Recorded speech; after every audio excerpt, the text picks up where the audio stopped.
আসসালামু আলাইকুম প্রিয় ভাই বোনেরা, এই যে দেখতে পাচ্ছেন এটাই হচ্ছে ফিউচার, এটাই হচ্ছে প্রকৃত ভবিষ্যৎ। আপনারা যদি আপনাদের ভবিষ্যতে সুন্দর একটা জীবন চান, ইহকাল পরকালে যদি কল্যাণ চান, এরকম ব্যবস্থা গ্রহণ করতে হবে। আমি তো দীর্ঘদিন ধরে এই ব্যাপারগুলো বলে আসছি যে আমাদের নিজেদের খাদ্যদ্রব্য নিজেদের উৎপাদন করতে হবে। এই যে আমাদের এখানে একটা প্ল্যান্টের কাজ চলছে, কিছুটা লেট হয়ে গেছে।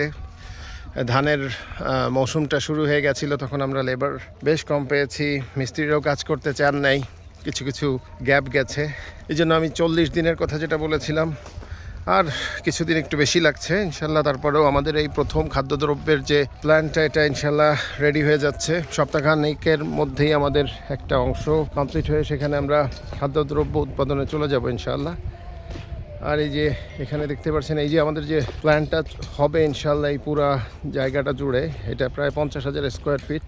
আর এরপরে আমরা চলে যাব ইনশাল্লাহ আরেকটা 37,000 স্কোয়ার ফিটের আরেকটা প্ল্যান্ট স্থাপন করতে, এবং 64 জেলায় একে একে আমরা ইনশাল্লাহ খাদ্য, বস্ত্র, বাসস্থান, চিকিৎসা, শিক্ষা সকল কিছুর আমরা আমাদের নিজস্ব কমিউনিটি থেকে আমরা প্রোভাইড করব ইনশাল্লাহ। আমি বলেছি যে আপনাদের যাদের যাদের ইচ্ছা হয় আপনারা যুক্ত হয়ে যান, বিকজ আগামীতে বিশ্ব পরিস্থিতি কি হবে আপনারা মোটামুটি ধরতে পারছেন।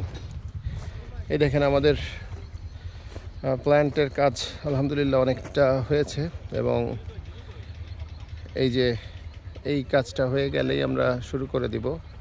এই কিন্তু আমাদের অলরেডি যারা সাথে যুক্ত আছেন ওনারাই কাজ করছেন, পরিশ্রম করছেন, এবং কঠোর পরিশ্রম, নিজেদের জন্য নিজেরা কাজ করছেন। কিছুদিন বাদে আরও সহজ হয়ে যাবে এই ব্যাপারগুলো। এই আপনারা বাজার থেকে যে সকল গরুর মাংস কেনেন, এই সকল গরুর মাংসে কিন্তু একটা কোয়ারেন্টিনের যে ব্যাপার আছে, অর্থাৎ বিভিন্ন ইনজেকশন যে পুশ করা হয়, অ্যান্টিবায়োটিক এবং অন্যান্য যে সকল ওষুধ, সেটাই কিন্তু আসলেই ভয়াবহ অবস্থা। এইভাবে গরু হচ্ছে লালিত পালিত হবে, এইভাবে মনের আনন্দে ঘাস খেয়ে তাদের ইচ্ছা মতো তারা খাদ্যদ্রব্য গ্রহণ করবে। এবং এই সকল গরু দেখতে হয়তো বা অতটা সুঠামদেহী হবে না, কিন্তু এই সকল গরুরই কিন্তু আসলে মাংস বলেন, দুধ বলেন, সব কিছু খুবই স্বাস্থ্যসম্মত। ওই দেখেন এখানে ধানের উৎপাদন হচ্ছে। তো প্রিয় ভাই বোনেরা, এগুলোই কিন্তু ফিউচার। আপনারা যে যাই বলেন না কেন, নিজেদের খাদ্যদ্রব্য নিজেরা উৎপাদন করতে হবে, অন্যের হাতে ছেড়ে দেওয়া যাবে না। কি খাচ্ছেন, কি ব্যবহার করছেন, দেখে শুনে দেন, নিতে হবে। তো আপনারা যারা আমাদের সাথে যুক্ত হতে চান, 64 জেলাতে ইনশাল্লাহ আমরা একে একে খাদ্য, বস্ত্র, বাসস্থান এবং এই যে যত ফ্যাসিলিটিস আছে, আমাদের আবাসন প্রকল্পগুলো আছে, আপনারা কিন্তু সে সবের সাথেই যুক্ত হয়ে যেতে পারেন। আমি বিস্তারিত একে একে সবাইকে জানাচ্ছি।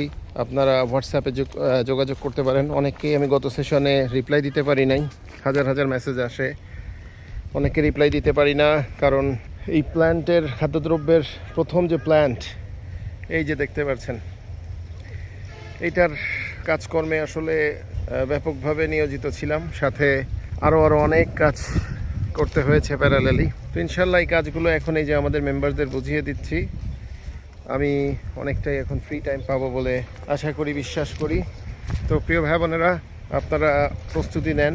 আগামীতে তৃতীয় বিশ্বযুদ্ধ যে কোনো মোমেন্টে আপনারা ছোট ছোট যুদ্ধের মাধ্যমে দেখতে পাচ্ছেন যে ওয়ার্ল্ডের পরিস্থিতি মারাত্মক আকার ধারণ করছে।